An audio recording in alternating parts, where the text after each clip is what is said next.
All right, so last week we watched Coraline, and you guys did a great job. Like I said, some of you came at things in directions I've never thought about before, which is great, because that's what I want you to do. Okay, I don't want you to regurgitate answers. I want you to apply your intelligence to the answers. That's going to make you a better whatever it is you grow up to be. Okay, the ability to think is kind of a lost art. So let's begin with what is the everyday world for Coraline. You can raise your hand if you want, or you can just say something. This is pretty free form. So It's the real world. the real world, right? Well, I was going to list that a lot of the surroundings were all gray and monochrome. Absolutely, Yeah, absolutely. so that kind of has like a different perspective of like once you get into the fake world, how everything is monochrome. Sure, absolutely. So living with her parents, and you get, like I said, when you do stuff in school, one of the things you should try to do is always just see how that applies to your life. And your ordinary world might be you just moved out of your parents' house and you're in your first apartment. You know, you've got the milk crate furniture, you got the air mattress on the floor. Okay, living large, right? So what's the call to adventure for our heroine, Coraline? I said it's when the doll showed her the door. Correct. That's an excellent one. Yeah. I got when her dad like straight up told her to go explore the house. Absolutely, absolutely. You know, those are all things that pushed her. Shayla? I wrote about the little paper mouse that scampered out from under her bed and led her to the door that night. Absolutely. Meeting her neighbors. Yeah. That was all of those are good. Because, you know, there's not one solid, this was it, right? There's lots of little things kind of nudged Coraline to do the things she did. So those are all excellent answers. Refusal of the call? Like her mother locking the door to the. Absolutely. That was somebody else physically getting in her way. But yeah, absolutely. When she escaped the other road, she wasn't planning on going back until she realized her parents were dead. Right. That was a big one. When she, go ahead. I think she originally just kind of dismissed it all as a dream. Mhm. Right, she says the dreams aren't harmful, right? She doesn't really think it's real. Right. You know? But definitely when she goes home in the saddest scene in any movie, right? When she's got pillow mom and pillow dad, and she's like, "Good night, mom. Good night, dad." She's scared. She doesn't think she can do it at that point, so she's questioning herself. And that's good, though. You should question yourself, all right? Only a fool is 100% certain of everything they're doing. The rest of us, we question ourselves. Is this the right thing to do? Crossing the threshold. For meeting the mentor. When those little paper mice led her to the door for the first time. Sure, absolutely. I put whenever she finds out her parents were stolen, she kind of prepares, and like it's like the jade triangle. Sure. When she kind of puts together her little pack that she's going to take with her, absolutely, that preparation. We kind of said it was the cat. Like, so even like throughout like the last time the movie goes on, I've seen him. In and out, absolutely. Anybody else want to throw something out there? Okay. Man, this is more than my morning class talked the entire morning. But it is 8:30 or 8 o'clock in the morning, so most Yeah. kids are. Me, I've been up since 5:30, so it's like I'm ready to go. Would Wybie have been a mentor? What's that? Would Wybie have been a mentor? Wybie? Absolutely, absolutely. Let's do test and allies first, though. Okay, so what are some of the tests that she has to face? I put her mom locking the door as one of the tests, like to test if she. And to get the key, right? I said that she made her own test when she made the games before she actually fought Other Mother. Sure. There's lots of things, and even you could say being tempted by the food. You know, those were all tests on her, being, you know, the ability to resist the temptation, which she almost wasn't, right? So who are some of the allies right off the bat for her? The cat, most definitely. The other Wybie. The other Wybie, right? Other father. Yeah, to a certain extent, and this is cool because I watched this movie a lot with my wife one day, and a lot, but one day we were watching it, and I never really realized just how resistant the other father is to doing bad things to Coraline. You think about that, towards the end, he's like, I don't want to be doing this, but she's making me. And so what my wife and I are talking about, she says, well, maybe when the other mother makes the copies, a little bit of the original bleeds through. And it's like, that's a really nice way to think about that, because why else would they be helping her? It's like, well, they're based on decent people, so, some of that bleeds through a little bit. Would any of the ghost children? Say it again? Oh, the ghost children? Absolutely. Oh, yes. Those would be hardcore allies. And even the people in the real world, like Mr. Bobinsky's mice, the real mice, not the rats. The old ladies downstairs. And oftentimes, though, like she dismisses them in the beginning, right? They're just a couple old crazy ladies, and Mr. Bobinsky's a drunk, right? Turns out that that's not necessarily true. So don't be quick to write people off necessarily. The approach to the cave. What are some of the internal battles she has to fight? Internal battles. They can be external as well, but. I guess I misunderstood what approach to the cave. No, they're both. They're both. I mean, you can. Well, for me, I was taking it as like her figuring out more of like what she was supposed to be doing, because we were talking about like how Yoda was with Luke in the cave. Mhm. So for me, I took that as when she received like the prophecies from Mr. B and the ladies, and then she got the story from Wybie. Like she was starting to realize that it wasn't really a dream that she was going through. Sure, absolutely. So the fact that she had to like struggle with accepting that it was real, absolutely. Yes. I'd also say like the fact that when she's telling her parents about this, that it harms their relationship and makes that Sure. awkward, because then her parents are upset that they aren't living up to her dreams. Right.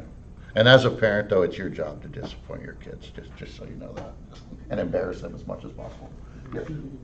I said kind of like when the first time the other mother like mentioned like the buttons, then she was like kind of started to piece it all together how like messed up the world was. Sure. What looks nice on the surface is usually rotten underneath. Okay. So after the approach to the cave, we have the ordeal. This is the big fight, right? How does that manifest itself in Coraline? Trying to find the eyes. Got to find the eyes, right? And then even once she finds them, there's even more. So Freeing her parents. I love the fact that she throws the cat. I just think that's great. Totally off subject, but Stephen King has a series of books called the Dark Tower series. I don't know if you know these books or not, but if you don't, you should read them. They're really good books. The main character in that, I think it's the third book, he is going to do his challenge against his mentor, and he has to be best his mentor in a fight, and so he uses his hawk. He has a hawk that he has trained from birth, and he uses the hawk to rip out the old guy's eyes, because he knows if the old guy gets near him, he's going to beat him to death. So that kind of reminds me of this scene here where she has the cat. She knows she can't physically beat the Beldon, but I'll hurl that cat at you. And if you've never had a cat hurled at you, it hurts. It hurts really bad. My mom, we had a stray cat lived on the porch, and she had babies, and my mom thought it was a good idea to go out and move the babies into the house. The cat launched herself at my mom. She was bleeding from at least 3, maybe 4 dozen places. So a cat will mess you up. So the ordeal was the fight with the Beldon for sure. What are some of the rewards? And there are multiple rewards that Coraline gets from this ordeal, this whole experience. She gets the. Go ahead. No, go ahead. She gets the eyes of the ghost children. So that translates into Freeing freeing the children, right? and freeing her parents. And freeing her parents. She gets her parents back. What are some of the things that she brings back, maybe for Wybie's grandma? she's able to give Wybie's grandma some peace, right? At that point. So that would be a reward as well. Wasn't one of the children a twin? Yes, absolutely. I said Coraline's story for Whitey's grandmother was the elixir. Yes, and that's almost the same. The reward, the elixir, sometimes it's called seizing the sword. It just depends on how you're going at it. But definitely. Okay, the road back, right? She goes home. She tries to pretend like everything's good.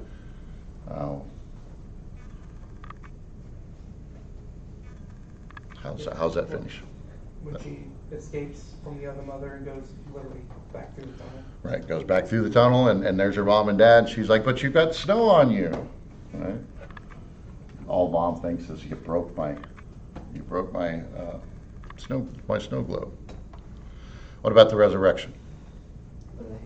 The hand. The hand, right? Oh, the hand. Do you guys know the movie Idle Hands? It's great comedy horror movie. It's Halloween, so I've been watching all these great comedy horror movies. Idle Hands is a great movie. Should definitely watch it. There's an old saying, idle hands are the devil's playground. I don't know if you guys know that or not. So, busy hands keep you busy and you stay out of trouble. So this young man, his hand gets possessed and it goes on a rampage. It's great. It's really funny. So the resurrection was the hand. We nailed that one for sure. And then returning with the elixir. Or as Looney Tunes put it, being great in the ordinary world. Right? So she goes and she does what? She invites everybody down to the big party, right? She's appreciative of everyone. Right. She's much more appreciative of the people in her life. She's learned to not take people for granted. Maybe not blow them off right off the bat, right? You never get a second chance to make a first impression, but generally, first impressions are not how you should base your opinion of people. Okay. You guys are nervous when you're meeting new people. Trust me, those people are just as nervous meeting you. All right. Well, good job. And like I said, I enjoyed reading y'all's answers. It was very much a thing where, like I said, if you did it, I read through them. Most of you guys were within, this far of the answer I was looking for. So good to go. All right, let's move on to the next thing we're going to do. Because my kids this morning worked until straight up 11 o'clock, some of it. So I'm going to go ahead and pass around a sheet of paper. Just take one and pass it on to the next, please. Now this is a simple character sheet. This is where you're going to start creating your character today. I'm going to go ahead and open it up here. Maybe. Cool. And so we're going to start off with a few things and then we'll look at a few other things. So as you're filling this out, don't sweat this too much. But this is just going to give you an idea of your character. Your character's name. Is it the main character or a minor character? You don't have to make the hero. You could make, Wybie, because Wybie's the hero of his own story anyway. Do you guys ever do that? Like watch a blockbuster movie and then just wonder what it looks like to the average citizen in that world? Neo's kind of a psychotic fella, really, as far as the Matrix is concerned, because nobody knows they're in the Matrix, except for him, and he just goes around shooting people. So I like to do that with movies. There's another good Halloween movie that you should watch called Tucker and Dale versus Evil. If you haven't seen that one, that's great. It's about these two hillbillies trying to fix up their summer home, and these college kids just show up and start killing themselves all over this property. It's a great movie. Physical traits. Okay, so I made a little mushroom, and you guys can come up and see him later if you want. But for age, I put he is very old.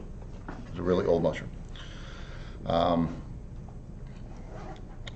Try to describe your character's complexion. If they're reptilian, then they're scaly. If they are, human, they're kind of soft. My favorite description of a human is, meat balloon, which is basically what we are. Describe his build. Under mine is a mushroom, so he's only 3 to 4 centimeters tall. He's very short. Style of dress, he wears a big red hat. That's what he does. Hair color, he doesn't have any hair, he's a mushroom. The most memorable trait would be his big white beard. As far as his characteristics, he is wise, he is funny, and he is friendly. His strengths and weaknesses, again, I put, as far as his strengths go, I said he is very smart and he has lots of experience because he's old. As far as his weaknesses, he is quite small, so he's not very strong. Backstory, he was living his best life that he could in the forest, and unfortunately his house was destroyed due to deforestation. Yeah, I know, it made sad, huh? So he wanders the earth helping those that he meets, and that's what he does. As far as the character arc, don't sweat that too much, but if you can think about that, that'll make your character a little easier for other people to relate to if you can figure out where they're at in their character arc. The big box on the side, I believe, yes, I wrote draw your character. So later on when you get started on this, you guys can look at what I did and the mushroom. There's a couple of things that I want to go over.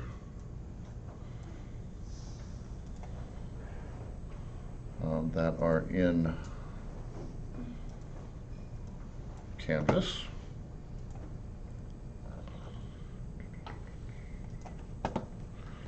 And we're not going to spend a lot of time on this because this is the type of thing that you could talk about for a really, really long time and still just barely touch the surface of. I'd rather give you guys the time to work with the clay and stuff.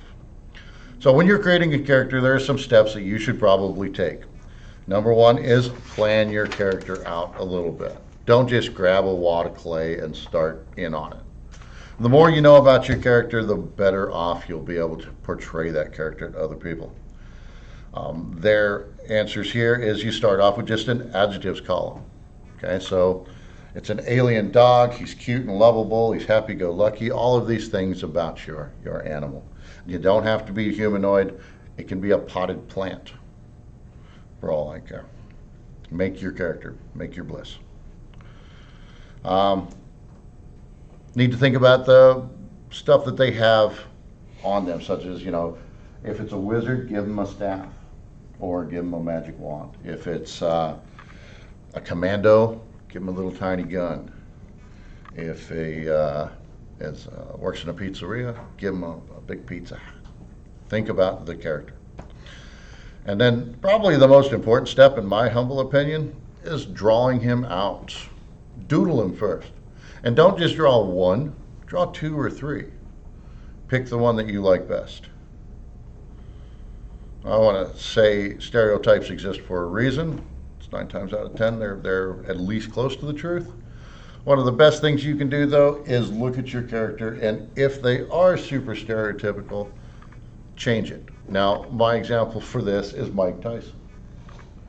Does Mike Tyson's voice sound like it should come out of Mike Tyson? No, right? So he does not have a stereotypical big tough guy voice. Mike Tyson, and I bet nobody tells Mike that. I sure wouldn't. I'd be like, whatever you say, Mr. Tyson.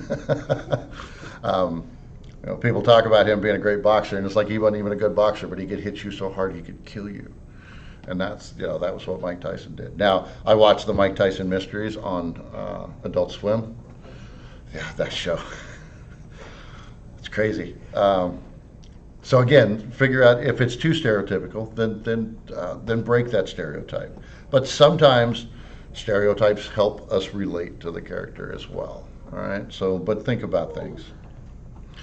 Now, the other thing that's super important is the silhouette of your character. You probably pick out every one of these just by their silhouette. You got Mickey Mouse, Daffy Duck, Fred Flintstone, who morphed into Homer Simpson, who morphed into Peter Griffin. It's all the same character. You've got Ren and Stimpy. Love Ren and Stimpy. That was not a children's show, regardless of what they say. We saw there was a Stimpy doll, or a Ren doll in the store the other day. And my wife picks it up and does this with it, and we got to talking, and she didn't realize that it was supposed to be a cat and a chihuahua. She's like, I never realized what they were supposed to be. I'm like, yeah, the fat one's a cat and the skinny one's a chihuahua. Crazy show. I love that show. Bart Simpson, super recognizable. Been on air for 20, 30 years now. I don't know, a really long time. Really, really long time. SpongeBob. Everybody recognizes SpongeBob. This is Felix the cat. He might be a bit before most of y'all's time. And then the Roadrunner. So here we got some more. Again, pretty recognizable. You got Betty Boop, Arnold, Casper. Which you think about Casper, and that's just sad, right? Your little boy that died. Pinky and the Brain. They're some of my favorite. If you've never watched the Animaniacs, that is a great show. Again, not necessarily a kid show, but funny nonetheless. So think about the silhouette of your character. You want to be able to recognize your character. Like if you look at mine, you can tell that's a mushroom. And you may not tell it's a wise old mushroom, but you can tell that it's a mushroom just by the silhouette of the character. And then again, once you have the basic structure, black and white, adding colors, textures, detail like accessories, individual facial marks like dimples, freckles, and whatnot can be fun. The core rules still remain. Each decision should be based on the adjectives of their personality, while sometimes defying stereotypes. So think about that. And then we're going to look at another one, which this one is pretty good. I like this as well. Number one, pick a theme. Okay, your character needs to fit into the world that you are going to create. So I should go ahead and state this. Today is the beginning of a 5-week project. You will turn stuff in one thing at a time. Today you will make your characters. You can take, if you are not done, you can take them home. Next week when you come to class, you will make a diorama. And it can be anything you want. So if you build Godzilla, then you can make your diorama look like a city street. If you build a wise old wizard, then you might make his diorama the trunk of a tree or something that he lives in, or whatever, an apothecary. So pick a theme right off the bat here. Develop a backstory for your character. Why do they wear that hat? There's got to be a story for the reason why he wears that hat.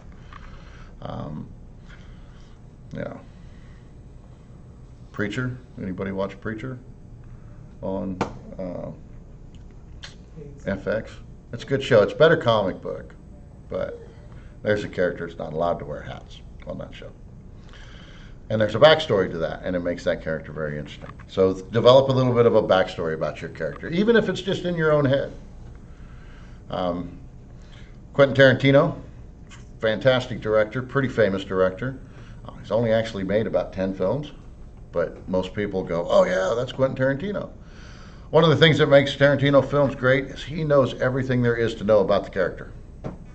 And he will tell the actor everything they need to know about that character. And that comes through in the performance, even if it's never mentioned on screen. Quentin Tarantino will tell his actors certain things. Your character is behaving because of this. And it just makes for better characters. So think about, where do they live? Who are their parents? Would Batman be the same if his parents weren't dead? No, right? He wouldn't even be Batman at that point. What is their job? Who is their best friend? Do they have friends? I bet Batman doesn't have too many friends. What foods do they like? What's their favorite color? What's their favorite book? All of this stuff that you can think about your character is going to make you develop a better character. Give your character a name and personality.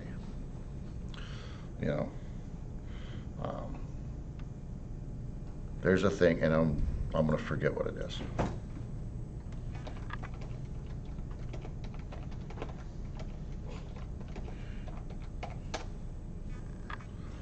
An aptronym.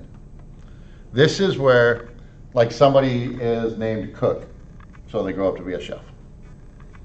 Or in the old days, if you were the local blacksmith, chances are your name got shortened to Smith, because you were a smith. things like that. Aptronomen, I don't know how to say that, but that's just a neat idea. You know, suppose my last name was Learn and I grew up to be a teacher. It's kind of appropriate. So think about that with your character. You know, if they're a chef, maybe their last name is Cook. Or even better, find a foreign word that means cook. Kind of like Simba. Simba means lion. Drago means dragon. So on. So pick a species. Doesn't have to be human. Like I said, it can be a potted plant. Cactus, cacti have lots of personality. He's a prickly little guy. Don't mess with him. So, again, doesn't have to be human at all. And again, think about their physical attributes. Their physical attributes are going to determine a lot about their character. One thing that I don't like in modern movies is when they make the little 90-pound gal beat the crap out of the 300-pound muscle dude. You're not physically big enough to do that. You know what I mean? And it just drives me nuts when they do that. And it happens a lot. But now that's not to say that, you know, you shouldn't break those stereotypes a little bit. But if your character is very husky, I bet they're not out running marathons. Okay, so think about your character. And then colors. Colors is very important. When you design your character today, I want you to limit yourself to about 5 colors. Now, a limited palette might seem limiting at the time, but it's going to help you develop something that's a little more clear and concise in what you were trying to say. Think about the colors. What do you think of when you see the color red? Anybody? Passion or anger? Passion or anger, absolutely. How about blue? Sadness? It's very calming too. You see lots of blue in the hospital. Want to try to keep people calm in the hospital. McDonald's. McDonald's is red and yellow for a reason, because they have done a lot of studies, and red and yellow makes people hungry, makes you eat more. So they've spent millions of dollars figuring this stuff out. But think about the color. Think about green. What is green generally? Envy. I'm green with envy, right? You know, you're jealous of something that your neighbors have. Now, our little characters are going to dry, and they will not move once they are dry. In 3 weeks or so, when you start shooting your final, your scene, the main thing you're going to do is the South Park walk. Now, when I say the South Park walk, that's the South Park walk, right? It is a good idea to understand creating dynamic poses, especially if you're doing hand-drawn animation of any kind or 3D animation. That's one of the things when we look at the 12 principles of animation we will discuss. If I reach in my pocket and pull something out, but I do it on the sly, the user might miss that. But if I draw attention to my hand by doing this before I stick it in my pocket, then everybody sees what I'm doing. Especially with animation, it's important to exaggerate your movements. It's important to make things over the top. And we'll learn about the 12 principles of animation when we get a little farther down in the semester. But it'd be thinking about that. And as far as your character, I had a young lady this morning, she made a guitar. It's a melancholy guitar. It's very sad. Doesn't have to be something alive per se. It's your character. Insane amount of freedom. Again, got style.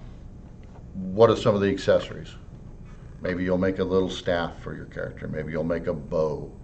A lot of kids this morning made little swords for their characters, and so on. Think about all the things that make the character interesting to you. And again, if you don't make it, it won't exist. So don't scrimp. Okay? Same with this when we go to do this one in a couple of weeks, or next week when we do our dioramas. Be thinking in your head, what do I need to have in my diorama? What kind of environment am I building?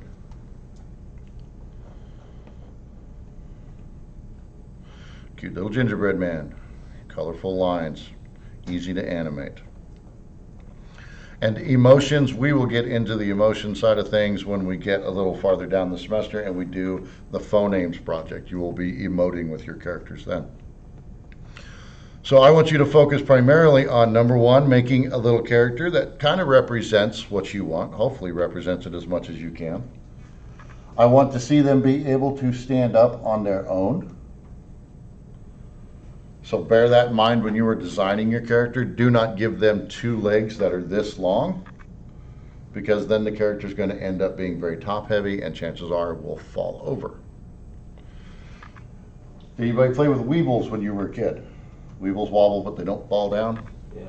Little things, they just kind of go back and forth like this. Think about that when you're designing your character. Make them bottom heavy.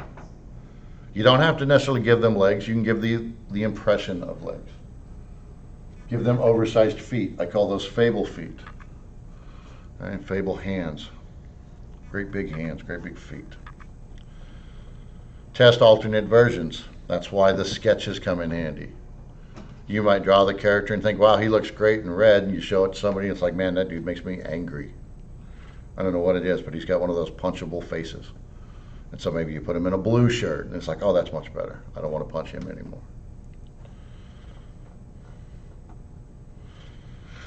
We're not going to recap because I just went through all of it. I don't see any need for me to say it again.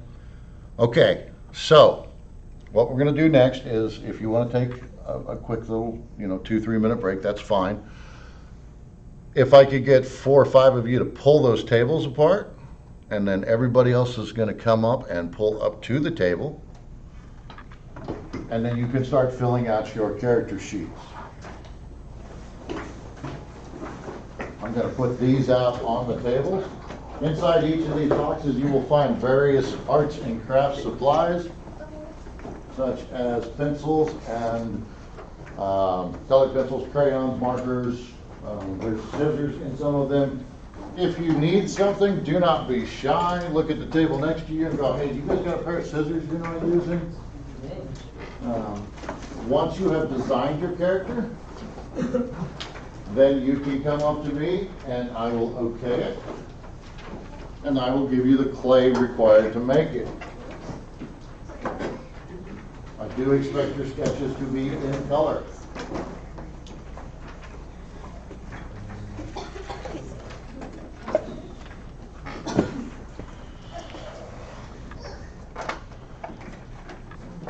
I don't want to accidentally show anybody's name on video. So, bye.